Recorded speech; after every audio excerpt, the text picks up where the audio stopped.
আওয়ামী লীগের উপর থেকে নিষেধাজ্ঞা প্রত্যাহার করতে হবে, নিষেধাজ্ঞা তুলে নিতে হবে, আওয়ামী লীগকে ইলেকশন করতে দিতে হবে, আওয়ামী লীগ বাদ দিয়ে নির্বাচন হবে না। আওয়ামী লীগ বলছে আমরা আওয়ামী লীগ নির্বাচন বর্জন করবে না, বর্জন করার দল না আওয়ামী লীগ, আওয়ামী লীগকে নির্বাচন করতে দিতে হবে। এবং উনি দাবি জানিয়েছেন যাতে আওয়ামী লীগকে আওয়ামী লীগের উপর যে নিষেধাজ্ঞা আছে সেটা প্রত্যাহার করে নেওয়া হয়। তৃণমূলের নেতা কর্মীদের উনি উৎসাহিত করছেন যাতে সকল এলাকায়, সকল এলাকায়, গ্রাম থেকে শুরু করে সর্বত্র যেন তারা কথা বলে এবং জনগণকে জানায়, জনগণকে যেন সঠিক তথ্যটা তুলে ধরে যে তারা আওয়ামী লীগের বিরুদ্ধে মিথ্যাচার করতেছে, তারা আওয়ামী লীগের বিরুদ্ধে মিথ্যা কথা বলে, আওয়ামী লীগকে মিথ্যা কথা বলে আওয়ামী লীগকে নির্বাচনের বাইরে রাখতে চায়। তারাই আসলে জঙ্গি, যারা এখন ক্ষমতা আছে এরাই আওয়ামী লীগকে নির্বাচন আসতে দিতে চায় না। এখন আরেকটা বলছেন যে তারেক রহমানের কথা উনি বলতে গিয়ে বলছেন যে তারেক রহমান বলছেন যে সে জিয়াউর রহমানের ছেলে, জিয়াউর রহমানের ছেলে, সে 17 বছর আগে মুচলেকা দিয়ে চলে গিয়েছিল, জীবনে আর রাজনীতি করবে না, এই মুচলেকা নাকি দিয়েছিলেন। দিয়ে এখন দেশে ফিরে এসে জামাত, জঙ্গি, এনসিপি, ইউনূস সব মিলিয়ে তারা একটা কি বলে আওয়ামী লীগকে বাদ দিয়ে তারা ক্ষমতায় যেতে চায়। তো উনি ইউনূসও এইটার সাথে সঙ্গী আছে এবং তারেককেও বলছেন যে তারেক, জামাত এরা মিলে আওয়ামী লীগকে বাদ দিয়ে নির্বাচনে যেতে চায়। তারেক 17 বছর আগে জীবনে আর রাজনীতি করবেন এরকম মুচলেকা দিয়ে গিয়েছিলেন। এটা হলো তোমার, তিনি ইউনূসকে চ্যালেঞ্জ করেছেন যে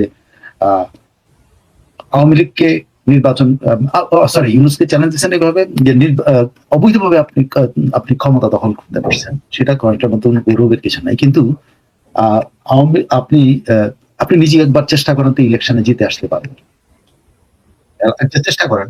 এবং তাকে বলছেন যে এই জঙ্গি চোর কোনোদিনই নির্বাচনের সামনে যাবে না, কারণ সে কোনদিন নির্বাচিত হতে পারবে, কারণ সে 10 কাঠা জমির জন্য তাদেরকে শাস্তি দেয়, আর নিজে 4800 কাঠা একই জায়গায় জমি আছে, কিন্তু সেটার জন্য তার কত সবার শাস্তি হওয়া উচিত। তো তার পক্ষে কি এই নির্বাচনে গণমানুষের মুখোমুখি হয়ে এই অপকর্ম করে মানুষের মুখোমুখি হতে পারবে?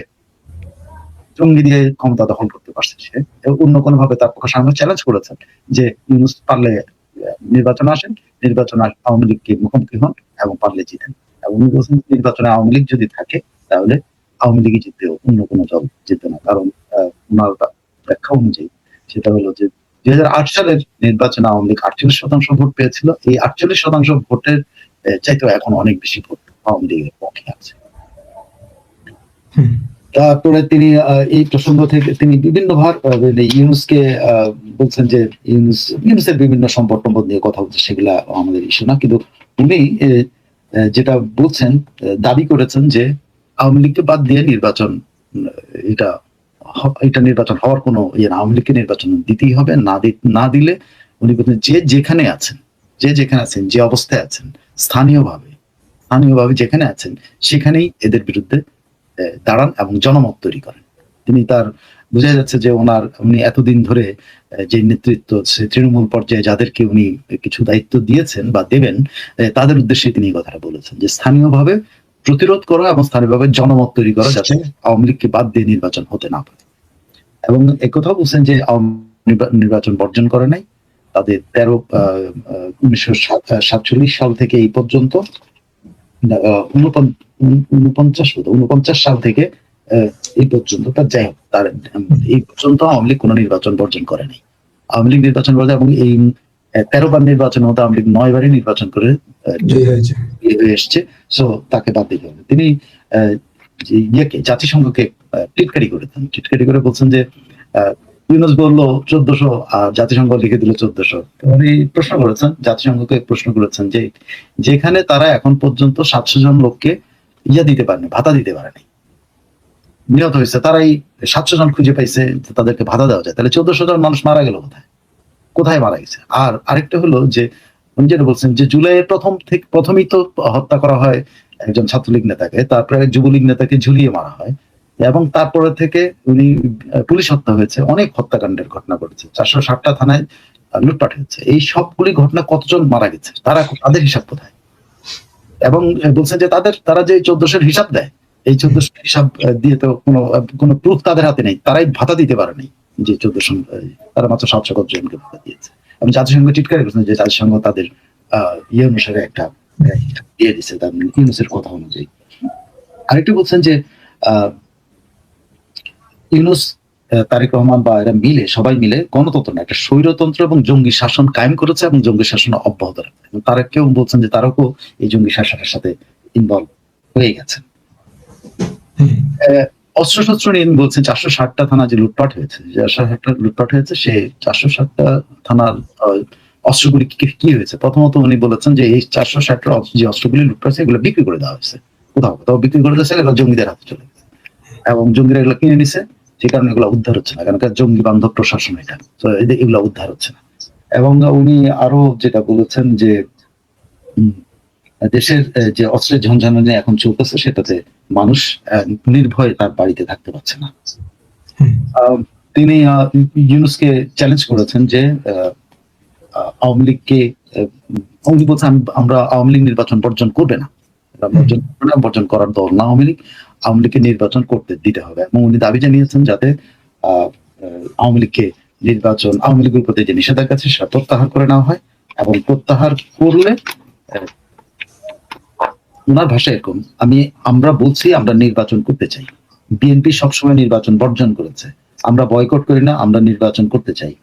আওয়ামী লীগের উপর থেকে নিষেধাজ্ঞা প্রত্যাহার করতে হবে, নিষেধাজ্ঞা তুলে নিতে হবে, আওয়ামী লীগকে ইলেকশন করতে দিতে হবে, আওয়ামী লীগ বাদ দিয়ে নির্বাচন হবে না। হ্যাঁ, আওয়ামী লীগ বাদ দিয়ে কখনোই নির্বাচন সম্ভব নয়, আওয়ামী লীগ কখনোই নির্বাচন ছাড়া ক্ষমতা যায়নি, আওয়ামী লীগ নির্বাচনের মাধ্যমে বারবার ক্ষমতা গিয়েছে। তারপরে উনি বলেছেন যে এটা তো বললেন, গেল নির্বাচন প্রসঙ্গে।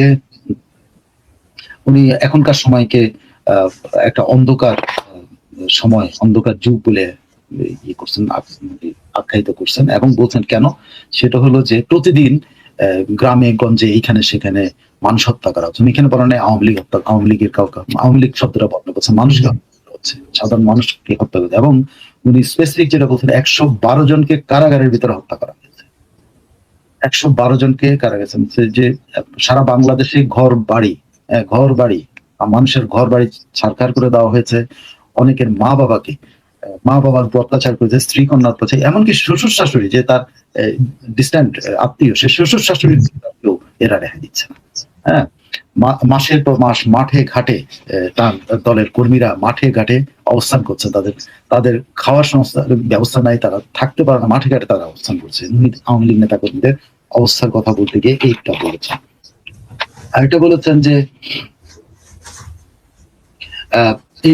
তিনি অনেকবারই বলছেন যে জঙ্গি গোষ্ঠী বাংলাদেশের মানুষের জীবন তছনছ করে দিয়েছে, মুক্তিযুদ্ধের সব স্মৃতি ভেঙেছে, সবকিছু তারা তছনছ করে দিয়েছে, এবং মানুষ এই অবস্থা থেকে মুক্তি চায়।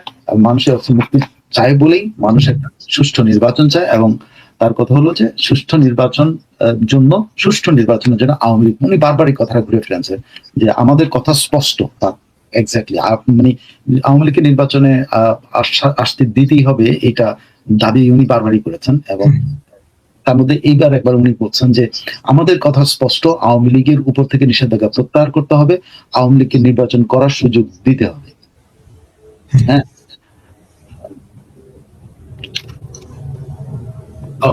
এটা বলছেন যে তারা আওয়ামী লীগকে নির্বাচন আসতে চায় না, মানে তারেক রহমান, জামাত এবং এনসিপি, কিছু জঙ্গি এবং ইউনুস, কিন্তু তারা জানে যে নির্বাচন দিলে আওয়ামী লীগ যদি নির্বাচন থাকে তাহলে আওয়ামী লীগই বিজয় হবে, এই ভয়ে তারা আওয়ামী লীগকে নির্বাচন করতে চায়।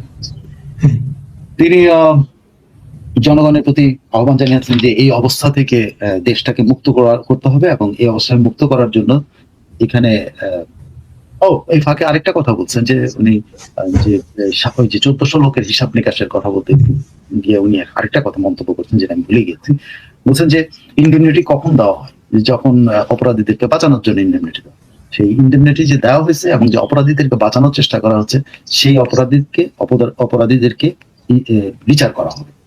হ্যাঁ, এবং তিনি একবার শেষ করেও পরবর্তীতে আবার বলছেন যে বাংলাদেশের সকল মানুষ কাছে নেতা কর্মীদের প্রতি আহ্বান জানাচ্ছে, যার যেখানে, দ্বিতীয়বার যার যেখানে আছে, যেখানে অবস্থানে আছে, যেখানে আছে, এটাই মানে তৃণমূল নেতৃত্বকে উনি ইয়ে করছেন, পার্সু করছেন, যে পার্সু করে, এটা উৎসাহিত না, এটা পার্সু করছেন যে তোমরা এটা করো প্লিজ, রিকোয়েস্ট করছেন এখানে। উৎসাহিত করার চেয়ে এটা মনে হবে তৃণমূলের নেতা কর্মীদের উনি উৎসাহিত করছেন, যাতে সকল এলাকায়, হ্যাঁ, সকল এলাকায়, গ্রাম থেকে শুরু করে সর্বত্র যেন তারা কথা বলে এবং জনগণকে জানায়, জনগণকে যেন সঠিক তথ্যটা তুলে ধরে যে তারা আওয়ামী লীগের বিরুদ্ধে মিথ্যাচার করতেছে, তারা আওয়ামী লীগের বিরুদ্ধে মিথ্যা কথা বলে, আওয়ামী লীগকে মিথ্যা কথা বলে আওয়ামী লীগকে নির্বাচনের বাইরে রাখতে চায়। তারাই আসলে জঙ্গি, যারা এখন ক্ষমতা আছে এরাই আওয়ামী লীগকে নির্বাচন আসতে দিতে চায় না। এবং উনি শেষে বলছেন যে যদি যদি তোমরা নেতাকর্মীরা এই কাজটুকু করতে পারো, মানুষের কাছে পৌঁছাইতে পারো, মানুষের কাছে যেতে পারো, তবে অবশ্যই উনি কথা দিচ্ছেন যে বাংলাদেশ থেকে ইংলিশ শব্দটাই হচ্ছে ইনশাল্লাহ অন্ধকার কেটে যাবে, ধ্বংসের হাত থেকে দেশ উদ্ধার হবে। সকল তারপরে আবার এইটার পরে উনি আসছেন হলো যে সব যাদেরকে কোনো কারণ ছাড়াই, কোনো সুনির্দিষ্ট অভিযোগ ছাড়াই অ্যারেস্ট করে রাখা হয়েছে তাদের মুক্তি দাবি করেছেন। একই সঙ্গে মুক্তি দাবি করেছেন তার দলের নেতাকর্মীদেরকে, একই সঙ্গে মুক্তি দাবি করছেন সেনাবাহিনীর সদস্যদের, যাদেরকে আটকে রাখা হয়েছে বিভিন্ন ফলস অভিযোগে। একই সঙ্গে দাবি জানিয়েছেন তিনি পুলিশ প্রশাসনের যারা ছিল তাদেরকে, তাদের যে বিরুদ্ধে যে মামলা দেওয়া হয়েছে, তাদেরকে গ্রেপ্তার করা হয়েছে, তাদেরকে মুক্তি দিতে হবে। উনি এই স্থানীয়দের ব্যাপারে উনি কয়েক দফায় আসছেন। উনি বলছেন যে আপনারাই এক্স্যাক্টলি এই অবস্থা থেকে মুক্ত করতে হলে যে যেখানে আছেন আপনারাই স্থানীয় রাজনীতিবিদ। উনি কিন্তু দায়িত্ব দিয়ে দিচ্ছেন স্থানীয় রাজনীতি। আমি কেন যেন বললাম না যে বারবার উনি স্থানীয় নেতৃত্বকে কিন্তু প্রমোট করতেছেন এবং উনি উৎসাহিত করছেন। আপনি মনে হবে যে উনি এগুলো না, উনি উৎসাহিত করতেছেন, তোমরা তোমাদের ভূমিকাটা পালন করো, তোমরা ভূমিকা না পালন করলে দায়িত্বটা পালন করো, তা পালন করলে এই পরিস্থিতিটা আরো খারাপের দিকে যাবে। বলছেন যে স্থানীয় রাজনীতি, পরবর্তীতে একবার বলছেন যে স্থানীয় আপনারাই স্থানীয় রাজনীতি, যারা মানুষকে এটা বুঝাবেন তারাই স্থানীয় রাজনীতি, এবং মানুষের সামনে তুলে ধরার দায়িত্বই আপনাদের সমস্ত কিছু প্রকাশ করা, ইউনুসের সবকিছু প্রকাশ করা। এবং এই জঙ্গিরা সারা বাংলাদেশে যারা ঘটিয়েছে, প্রত্যন্ত অঞ্চলে অনেক মানুষ হয়তো এই তথ্যটা জানে না, সেই তথ্যগুলো যেমন মানুষের কাছে তুলে ধরার জন্য আহ্বান দিয়েছে। মোটামুটি এই আমার মনে হচ্ছে যে অন্ধকার যুগ কেটে যাবে এবং এই সময় তার এই বক্তব্যের মধ্যে দৃঢ়তা, মানে তার যে দৃঢ় অবস্থানটা বোঝা যাচ্ছে কিনা, যে তিনি খুব শক্তভাবে তিনি তো বলেছেন যে কি বলে আওয়ামী লীগকে বাদ দিয়ে নির্বাচন হলে এটা জঙ্গিদের হাতে দেশ চলে যাবে এবং এটা হতে দেওয়া যাবে না। এই জন্যই তো উনি এতগুলি কথা বারবার মানে বিভিন্ন সময় বিভিন্ন প্রেক্ষাপট দিয়ে উনি বুঝেছেন যে এইটা একটা অন্ধকার সময়, এটা একটা অন্ধকার যুগ, এই যুগ থেকে উদ্ধার পেতে হলে উনি ওনার বক্তব্য হলো যে উনি যেটা আমার ধারণা ইট ইজ এ প্রেশার, আমার বিশ্লেষণ যেটা it is a pressure on Tarique Rahman, যে তারেক রহমানের উপরে প্রেশার রাখাটাই এখন খুব স্বাভাবিক, বিকজ এখন নতুন একজন প্লেয়ার মাঠে আছেন। এতদিন শুধু ইউনুস মাঠে ছিলেন প্লেয়ার হিসেবে, একদিন ইউনুসের উপদেষ্টা মন্ডলী ছিল প্লেয়ার হিসেবে, এতদিন জামাত ছিল প্লেয়ার হিসেবে মাঠে, এতদিন ধরেন শফিক জামাতের শফিক ছিলেন মাঠে, একদিন এনসিপি এবং নাহিদরা ছিলেন মাঠে। সো এখানে তারেক রহমান আসলে ফিজিক্যালি উপস্থিত ছিল না। তো পুরো বক্তৃতার মধ্যে উনি তারেক রহমানকে মনে করিয়ে দিয়েছেন, যেটা আমার কাছে মনে করিয়ে দিয়েছেন যে আওয়ামী লীগকে বাদ দিয়ে নির্বাচন করলে কি পরিণতি হতে পারে। দুই নম্বর উনি তারেক রহমানকে মনে করিয়ে দিয়েছেন যে তুমি কিন্তু কি বলে মুসলিকা দিয়ে দেশ ত্যাগ করেছিলে এবং তুমি দেশে এসে যে তুমি আবার একটা জঙ্গি শাসন কায়েম করবা, এটা আওয়ামী লীগ মানবে না।